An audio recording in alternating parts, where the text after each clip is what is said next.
This is my true story. My son once called me his hero, until success filled his chest and pride blinded his heart. One evening, he invited me to dinner with his wife. I thought maybe he wanted peace. Instead, he wanted an audience. In front of her, he mocked my age, my shaking hands, and my silence. Then he looked at me with disgust and said, "You're embarrassing, Dad."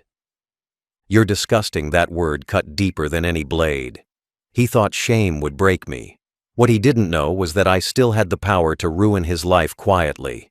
Before I tell you what I did, tell me where you're watching from, and please subscribe so more people hear my story. He called after months of silence, said he wanted to have dinner together, that his wife had been asking why I hadn't visited.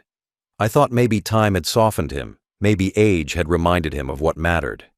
I put on my cleanest shirt, the same one I wore to his graduation years ago. I even polished my old shoes, though no one would notice. On the way, I stopped by the market and bought a small box of chocolates for his wife. It wasn't much, but it was what I could afford. Love, I'd learned, doesn't need to be expensive. It just needs to show up. When I reached their house, I paused at the door before knocking. The house was big, brighter than anything I'd ever owned. The windows glowed gold in the evening light. It made me proud for a moment, knowing my years of work had helped make this possible.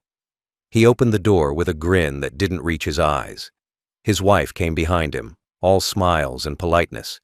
She took the chocolates, said thank you, and walked off. He invited me in, his voice too casual, too light. Something in his tone already felt off, but I ignored it. I told myself this was just family awkwardness after too long apart. Dinner started well enough. The food was fancy. I could barely pronounce the names. I complimented his wife's cooking, and she smiled faintly, as if accepting a compliment from a stranger.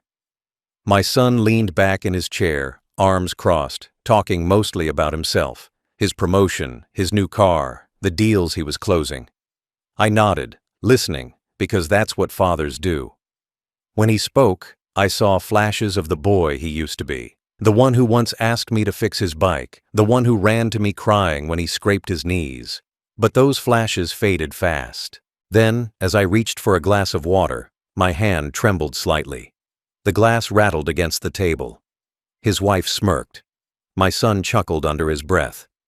"Still can't hold things steady, huh?" he said. It sounded like a joke, but there was no kindness in it. I laughed softly, trying to play along, but my throat felt dry. A few minutes later, I spilled a bit of sauce on the table. That's when he leaned forward, looked at me, and said it. Clear, sharp, cold.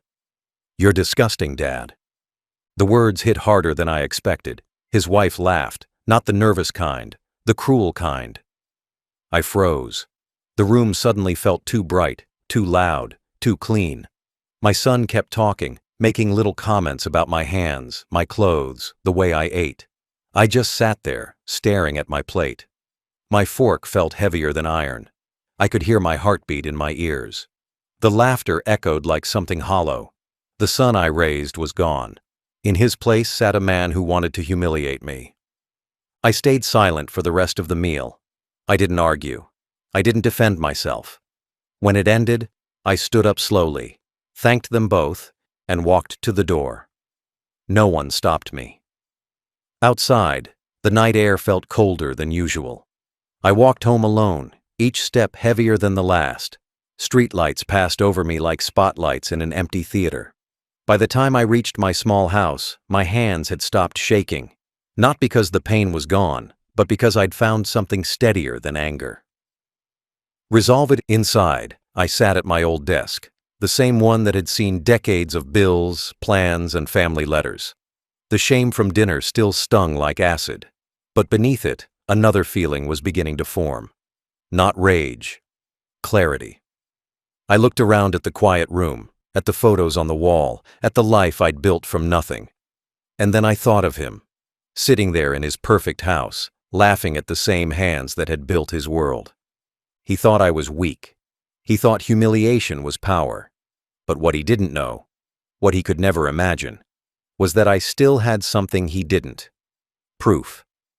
The next morning, When the sunlight spilled through the blinds, I opened my filing cabinet and found the old hard drive from my company days. Inside were years of records, backups, and financial logs. My hands were steady when I clicked it open. I didn't yet know what I was looking for, but I knew one thing: he had crossed a line, and I was going to find the truth that would end him. It started with a joke, a small, mean one. He said it with a smile, but the kind that hides a knife. He mocked my shaking hands, my slow steps, the way I held the spoon. His wife laughed, sharp, cruel, practiced. I kept still. The air around the table turned heavy. He poured himself more wine and kept going, said I should learn how to eat like a man. Everyone laughed again. I didn't. I just looked at him. The boy I raised was gone. What sat across from me was pride wearing my last name. He leaned back in his chair and smirked, told his wife stories about me, twisted, exaggerated, ugly versions of small things. How I forgot things sometimes, how I walked too slow, how I was stuck in the past. Every word hit like a stone. I kept waiting for him to stop. He didn't. Then came the final blow. He said it loud enough for the neighbors to hear. "You're disgusting, Dad." The whole table went quiet for half a second. Then his wife laughed again. That laughter will never leave my head. It was the sound of betrayal turned into amusement. I sat there frozen. I looked at the man he had become. Expensive watch, fake smile, empty eyes. He looked nothing like the boy who once cried when he broke his toy, or the boy who once hugged me when I came home late from work. That boy was gone. This one wanted me gone too. I didn't say a word. I didn't touch my food again. I stared at the table, at the crumbs, at the plate that suddenly looked too clean, too perfect. I felt something heavy fall inside me. Not anger, not sadness, something deeper. A kind of silence that only comes when love dies. When the dinner ended, I stood up slowly. My chair scraped the floor, loud in the quiet room. No one moved. No one said goodbye. I walked out without looking back. Outside, the air was cold, sharp against my face. My hands shook, not from weakness this time, from what I was holding inside. The walk home felt longer than ever. Streetlights blurred. My chest ached. My ears rang with his voice. "You're disgusting." When I got home, I didn't cry. I sat in the dark. I thought of all the nights I stayed up fixing his problems, all the times I helped him when no one else would. I remembered signing papers to save his job years ago, using my company's name to protect his debts. He never knew I kept copies. He never cared. Now I understood why. Because in his mind, I was old, slow, useless, something to mock, not to thank. That night, I swore one thing to myself. I would never beg for respect again. I would remind him who I really was, not with words, but with truth. So I opened the old filing cabinet, the one covered in dust.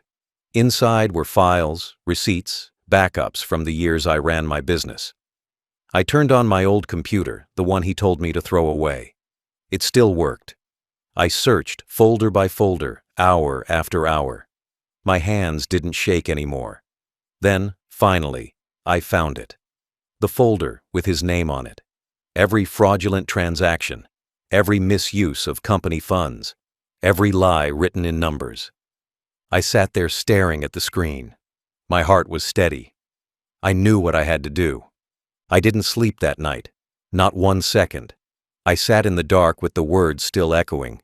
"You're disgusting, Dad." Every time I closed my eyes, I saw his face, the smirk, the pride, the arrogance. My own son. The same boy whose first steps I once held with both hands.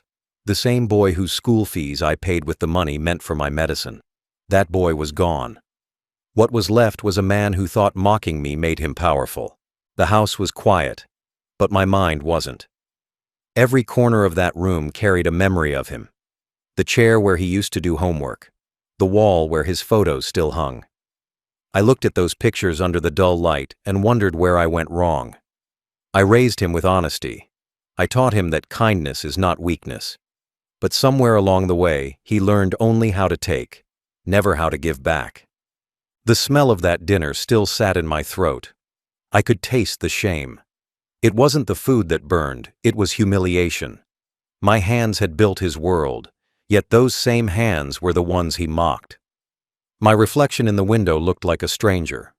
Old, yes, but not broken. Just tired. Tired of giving to someone who didn't even remember how much had been given. Outside, the night wind howled through the trees. I walked to my desk and opened the bottom drawer. Inside were stacks of old ledgers, company papers, and a USB drive. Dust covered everything.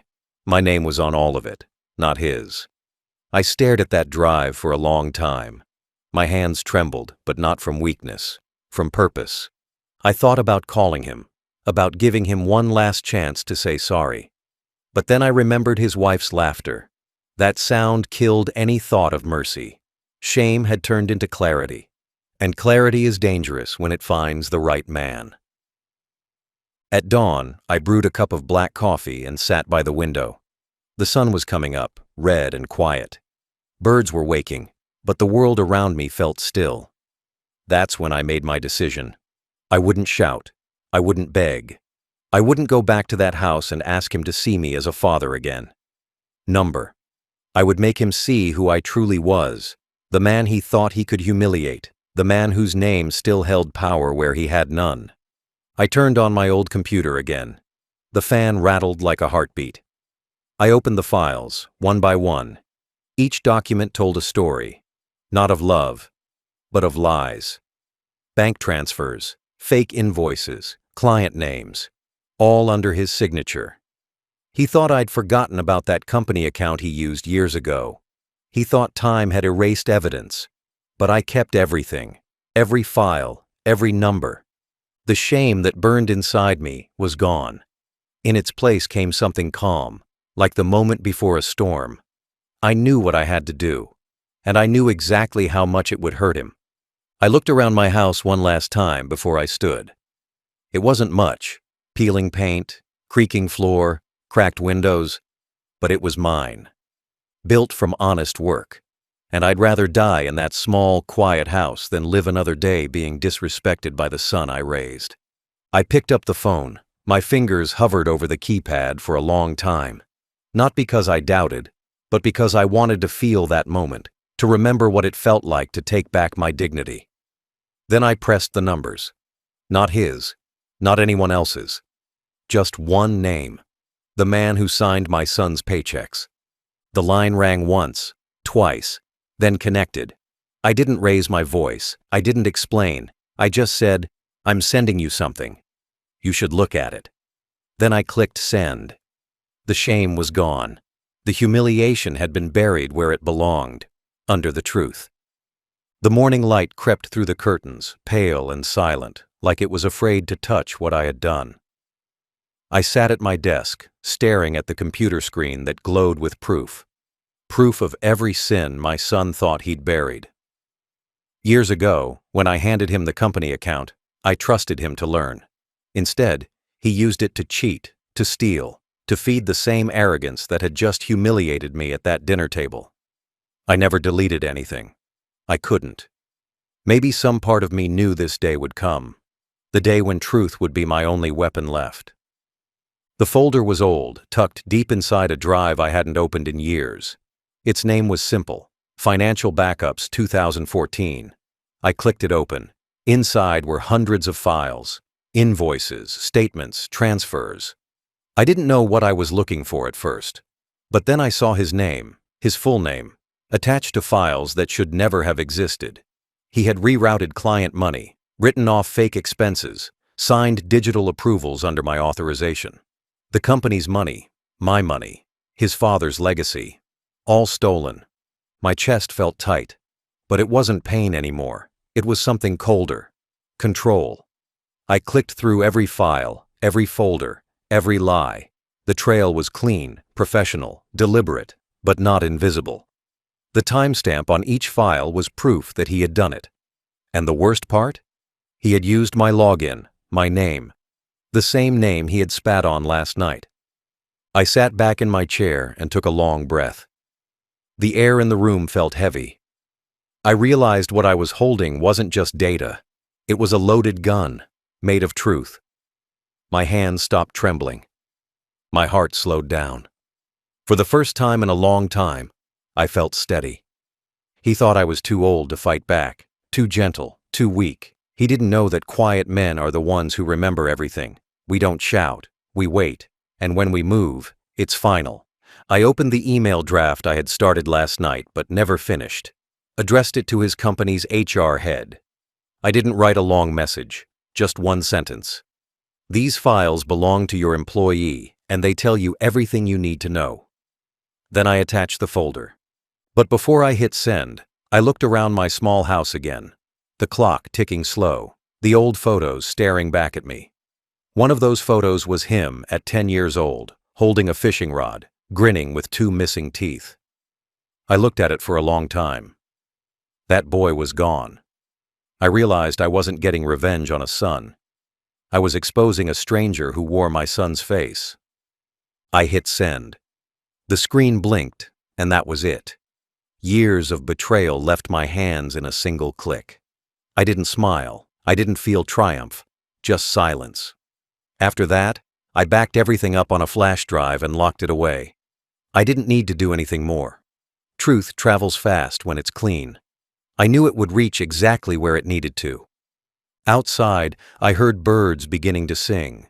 The world looked calm. But in my chest, a storm had already started moving. Quiet, controlled, unstoppable. I didn't need to raise my voice or break anything. I just needed to wait. He thought he could humiliate me in front of his wife. But humiliation doesn't last. Proof does. By noon, my email showed a read receipt. Someone had opened it. I sat back, folded my arms, and waited for the sound of his downfall to reach me. I didn't know when it would come, but I knew it would be loud. And when it did, I'd be ready to answer the knock on my door with silence. Because sometimes, silence is the sound of justice finally landing where it belongs. The next morning, I woke before the sun. The house was quiet, but something in the air had changed. It wasn't peace. It was the stillness that comes right before something breaks. I made my coffee the way I always did, black, strong, bitter, the same way I felt. When I sat down, my phone buzzed on the table. One message, one name, his boss. The email had reached him. I didn't open it right away. I just stared at the screen, the light reflecting off my shaking hands. This was the moment everything would shift. The line between father and son had already been crossed. Now it would vanish completely. When I finally opened the message, it was short. No questions, no doubts, just 3 words. We'll handle this. I leaned back in my chair, staring out the window as the first light of morning touched the trees. He had no idea what was coming. I didn't feel joy. I didn't feel victory, only a strange calm, the kind that comes when truth finally has a place to land. Then it hit me. He hadn't just mocked me. He had stolen from me. The hands he called weak had once built the very foundation he stood on. And he'd used those same hands, my signatures, my records, my name, to build his little empire of lies. All the while he had looked me in the eye and said I was nothing. I sat there for hours, remembering things that didn't make sense before. The new car he bought even when his paycheck didn't match. The trips he said were covered by bonuses. The business dinners he claimed were networking. Every story, every excuse, now fit together perfectly. He hadn't just been arrogant. He'd been living off the parts of me I thought I'd retired. My name, my reputation, my past. He used them like stolen oxygen. And when he was done feeding off me, he turned around and called me disgusting. That's when I understood something deep. Something that settled like stone in my chest. It wasn't about pride anymore. It wasn't about revenge. It was about justice. He had taken everything good I ever gave him and used it to build a mask. He didn't deserve to wear my name, my legacy, or my mercy. Around noon, I heard his car outside my house. Tires screeched, doors slammed. My heart didn't even race. I already knew why he was there. The truth always moves faster than lies. He ran up to my porch, banging on the door, shouting my name. His voice cracked in a way I hadn't heard since he was a child. But I didn't open the door. I didn't have to. Through the small window, I saw him pacing, phone in hand, shouting into it. His perfect life had started to collapse. The company froze his access. His boss called him in. The police had already been notified by corporate. He had no control left, only fear. His wife sat in the car outside, crying, confused, realizing the man she married was built on stolen ground. I watched quietly from behind the curtain. He kept shouting, demanding I open the door. He wanted to fix it. But some things don't get fixed. They end. He pounded on the wood, his voice breaking. But I stayed silent. I had no words left for him. I had already said everything that mattered with one email and one file. The rest was up to the world he had built from lies. Eventually, he stopped knocking. He stood there for a few seconds, head down, shoulders shaking. Then he walked back to his car and drove off. I stood there, staring at the empty street long after he was gone. The silence that followed wasn't heavy anymore. It was clean. That was the moment I realized I hadn't lost a son that night. I had lost him years ago. The man who sat across from me at dinner wasn't my child. He was the debt that finally came due, and I had just paid it, in full. When the sun fell that evening, the world outside turned gold, the kind of gold that burns before it fades. I sat on my porch, the air still heavy from what had happened that morning. I knew the storm had begun for him. Calls would be made, meetings would be scheduled, investigations would unfold. But I didn't need to be there to see it. I'd already set everything in motion with one act, the kind that can't be undone. The phone on my table vibrated again. Unknown number. I picked it up without speaking. On the other end was a voice I recognized. Calm, professional, clipped. His boss. He didn't waste time. He said the files were legitimate, the evidence undeniable. Then there was silence. The kind that comes when someone realizes they're talking to the man who raised a fraud. "We'll be in touch," he finally said. That was all. The call ended. I stared at the quiet phone for a long time. That was it. The official beginning of his end. No shouting, no courtroom drama, no television stories. Just paperwork, protocol, and truth doing what it always does, cutting through pride like glass. Later that night, I made another call. Not to a lawyer, not to the police, to an old friend, someone who still had friends in places that mattered. We hadn't spoken in years. When he heard my voice, he didn't ask how I was. He just said, "You finally decided to pull the cord, didn't you?" I didn't answer. I didn't have to. He knew exactly which cord I meant. He promised he'd make sure the right eyes saw what needed to be seen. Regulators, auditors, journalists if necessary. Quiet men have quiet networks. We don't announce revenge. We let it echo. After the call, I sat back in the chair and closed my eyes. The night was cool. Somewhere in the distance, a train passed. Low, slow, steady. I thought about all the times I had saved him when he didn't even know he was falling. All the lies I had covered, all the chances I had given. And now, finally, it was over. I didn't do this out of anger. Anger fades. This came from something colder, disappointment. A kind of disappointment that doesn't scream, it calculates. He had mocked the man who built his entire life brick by brick. The hands he called weak were now the hands that held the proof of his ruin. When I was younger, I believed family forgives anything. But age teaches you something harsher. Forgiveness without respect is just permission. And I had spent too many years giving him permission to treat me like nothing. That ended tonight. I poured myself a drink, the first in months. The liquid caught the lamplight as it swirled, amber, slow, like time itself.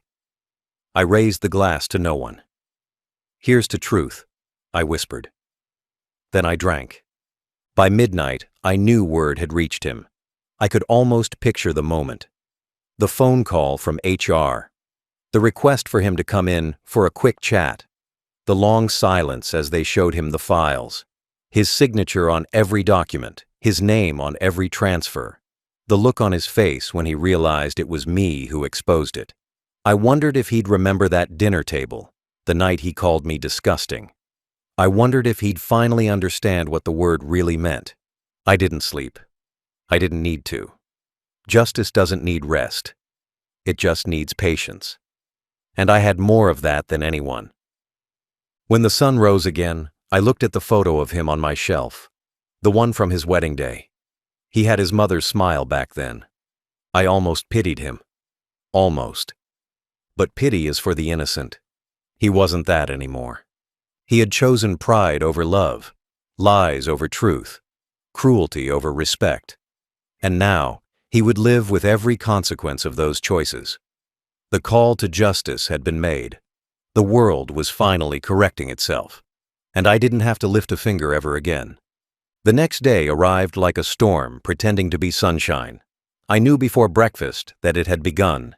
Justice doesn't send a warning, it simply starts moving. By the time I finished my coffee, the messages were already coming in, whispers from people who still worked in the company, men and women who had known me when my name still meant something in that building.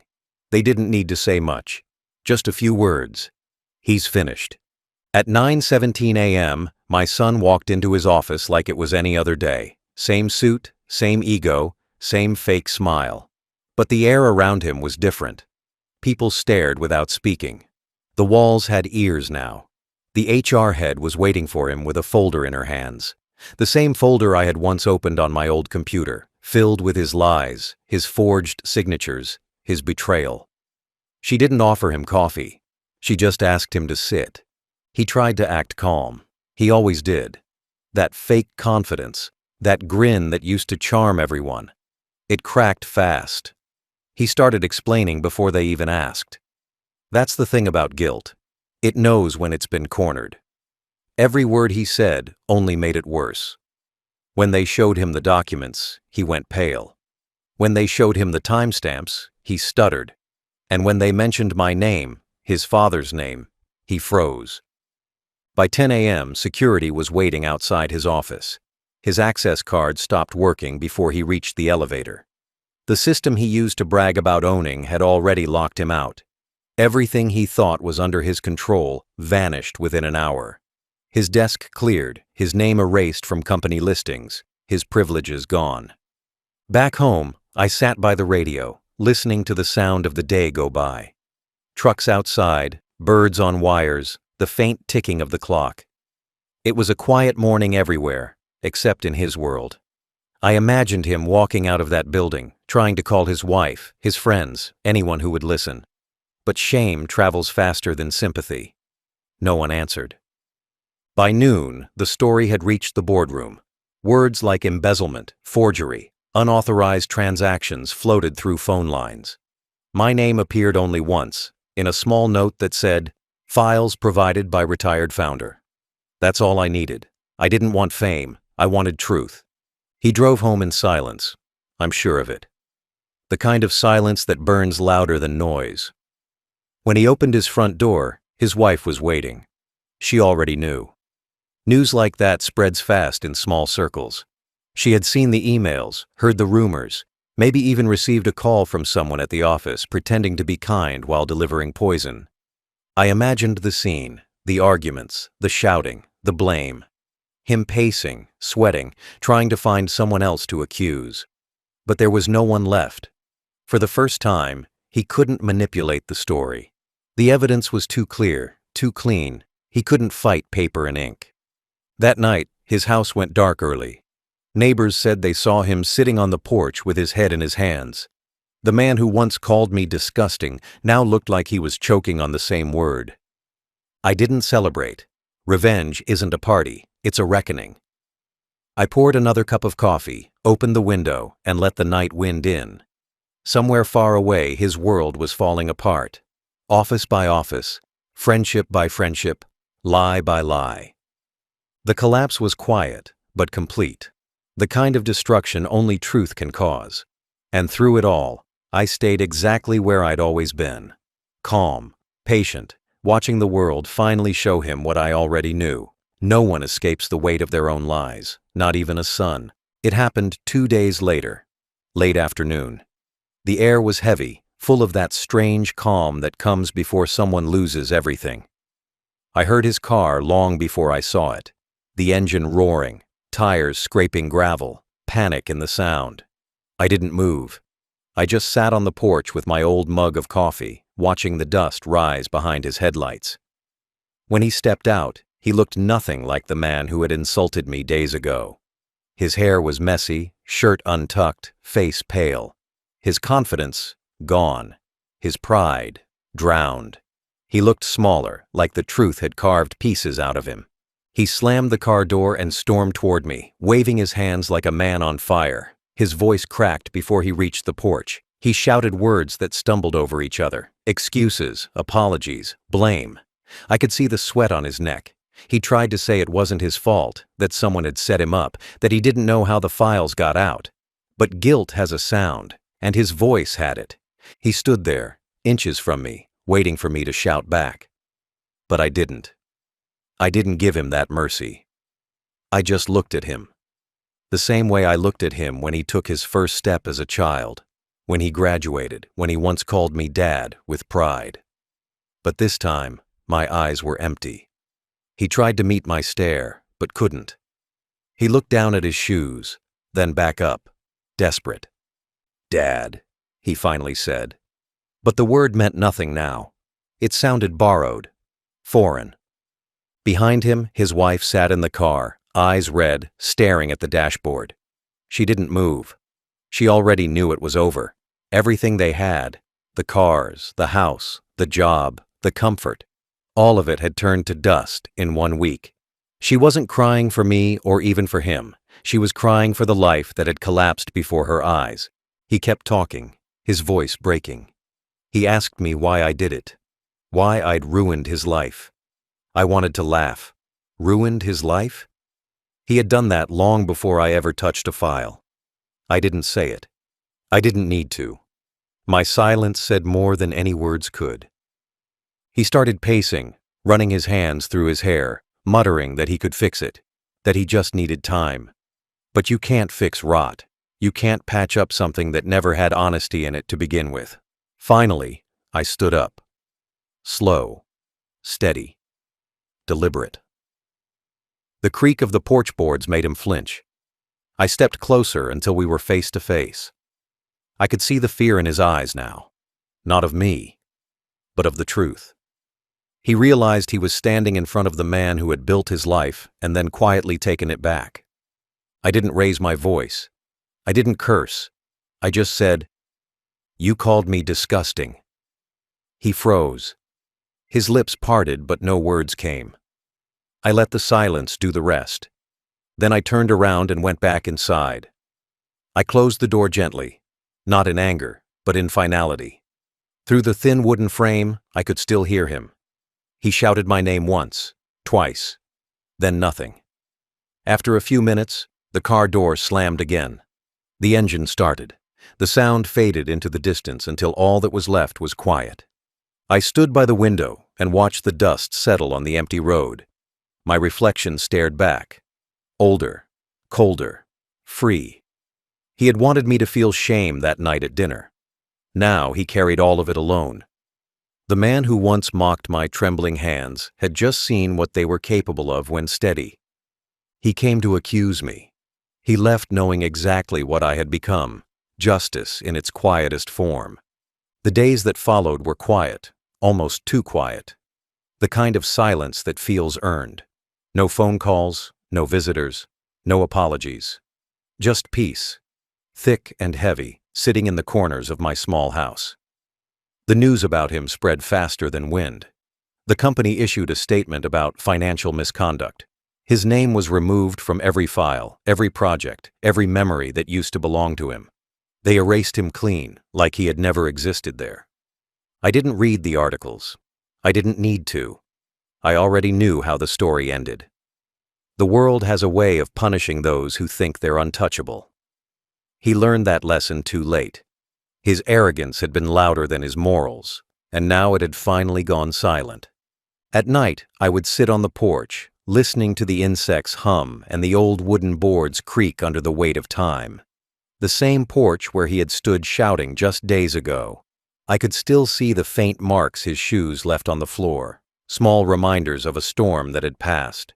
But I didn't feel anger anymore, just distance, the kind that can't be crossed again. People in town started asking questions. Some said they felt sorry for him. Others said he deserved worse. A few called to check on me, but I never answered. What was there to say? There are no right words when justice has already spoken for you. One afternoon, I walked to the river, the same place I used to take him fishing when he was a boy. The water moved slow, steady, carrying everything it touched toward someplace new. I stood there for a long time, watching the current, remembering the sound of his laughter echoing across the banks years ago. That boy was gone long before this week ever came. I think I'd been mourning him for decades without realizing it. Back home, I took down his photos from the wall. Not out of hate, out of acceptance. The frame glass reflected a man I didn't recognize anymore. Older, steadier, unbent. I wrapped the pictures in paper and placed them in a drawer. Not to destroy them, but to rest them. Some memories deserve sleep. Days turned into weeks. The chaos around him deepened. His wife left. The house they once flaunted was listed for sale, then repossessed. The friends who once clapped at his success disappeared like shadows at dawn. He had built his life on borrowed light, and now the power was out. I never called. I never wrote. Revenge doesn't need reminders. It carries its own echo. The silence became my companion. In it, I found clarity. In it, I found peace. The shame he had tried to throw on me had turned into the very thing that drowned him. Sometimes at night, I would think about the word he used. Disgusting. I'd repeat it softly, almost amused. It didn't sting anymore. It was just a word. A word spoken by a man who thought cruelty made him strong, but real strength is quiet. Real strength doesn't announce itself. It just endures. And when the time comes, it answers back without a sound. Now, when I walk through my house, I don't see his shadow in the doorway anymore. I see light again. The kind that isn't borrowed or earned, but returned. There's freedom in letting go, not out of mercy, but out of exhaustion. I had spent a lifetime carrying a son who didn't deserve the weight of my love. Finally, I set it down. The silence that followed wasn't loneliness. It was justice breathing quietly. And for the first time in years, I could too. I wake early now. Not because I have to, but because I want to. The mornings feel clean again. I open the curtains and let the sun pour in without worrying about who might darken the door. The world is quiet, and for the first time in a long time, so am I. The pain that used to live in my chest has gone. It didn't fade slowly. It vanished the day I stopped carrying the weight of a son who forgot his father. I thought revenge would make me angry, but it didn't. It made me free. He hasn't come back, not once, not a call, not a letter, not a word. I imagine he's somewhere trying to rebuild the ashes he made of his own life. Maybe he blames me. Maybe he tells people I destroyed him. Let him. Truth doesn't need believers. It just exists. And the truth is simple. I didn't ruin his life. I just stopped protecting his lies. Sometimes I still hear echoes of that dinner. His laughter. Her laughter. That cruel little word. Disgusting. I let it roll around in my mind, not to hurt me, but to remind me. Because now, when I think of that word, I don't see myself. I see him. The one who used to wear pride like armor. The one who thought decency was weakness. The one who forgot that even the quietest man in the room can end a legacy with a single decision. I keep my life simple now. My days are slow, my meals are quiet. I tend to the garden behind the house, the same patch of dirt where I once taught him how to plant his first seed. I still remember his small hands covering mine, pressing the soil down, laughing when worms wriggled out. Back then, he looked at me like I could do anything. That memory hurts in a gentle way. But it also reminds me that there was once love, before pride strangled it. The neighbors still talk sometimes. They say I was too harsh, that maybe I should have forgiven him. They don't understand. Forgiveness isn't given to those who are sorry. It's earned by those who remember what they've done. My son never remembered. He only regretted being caught. And that's not remorse, that's ego bruised. So I live with my peace, and he lives with his silence. I don't check the news anymore. I don't need to know what happened next. Whatever became of him, whether he fell lower or learned to crawl again, that's between him and whatever conscience he has left. My part of the story is over. But sometimes, late at night, when the wind moves through the trees, I think of the boy he used to be. The one who held my hand at the market. The one who ran into my arms after school. And for a moment, I let myself miss him. The real him, not the man who replaced him. Then I breathe, and I let it go. Because holding on to ghosts only keeps you chained to the grave. I've learned that revenge isn't about destruction, it's about reclamation, taking back what was stolen, respect, dignity, peace. I took all three the moment I exposed him. I didn't need to scream, I didn't need to raise a hand, I just told the truth. And the truth did what it always does. It cleaned the world of noise. Now, when I look at my hands, they still shake. But not from weakness, from memory. They remember what they built, what they carried, what they ended. He once said, "You're disgusting, Dad." But in the end, he learned who the real disgrace was. My final thought is simple. He mocked my trembling hands, but it was those same hands that signed the truth, pressed send, and erased the life he built on my name.